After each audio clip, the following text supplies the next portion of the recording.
Ոչ, պատմական դարձան ըստեցան եղանակի կողմի քրոշումը այն է, ինչը որ միջնորդեց պատմական դարձան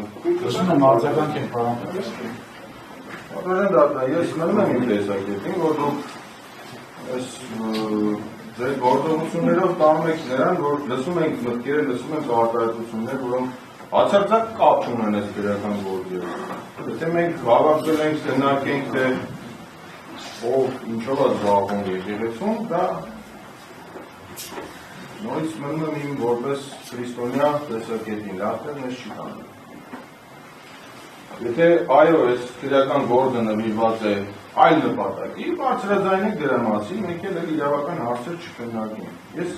չեմ հասկանում այդ տեսակետը, դիրքորոշումը։ Ուժովը իհարկե չի կարող լինել պրոֆեսիոնալ իրավաբան եւ տեսակետ արտահայտել, որը պարտադիր պետք է համեմված լինի քրեական դատավարության օրենսդրությամբ նախատեսված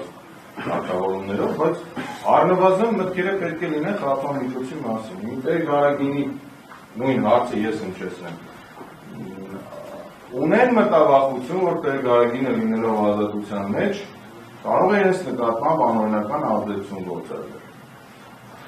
Գարագինը կարող է, չգիտեմ, ճնշել իրենց ցուցմունքները փոխել կամ գնալ հանրային հեռուստաընկերություն համոզել, որ տված հարցազրույցը հետ վերցնեն, ամբողջ համացանցի ջնջեն եւ այլևս այդ նյութերը չլինեն քրեական գործի մեջ։ Սա է ամբողջ գաղափարը, պատվերան դատան։ Իհարկե ես նորից կրկնում եմ, հետո հիշում եմ, որ մի քիչ առաջ դուք որոշում եք կայացրել դրանց վերաբերյալ ըստ ամենայնի հակառակ տրամաբանության, բայց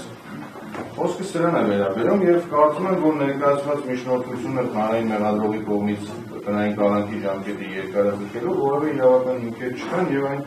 ենթակա է մերժման այսքան։ Կարելի է պատասխանել։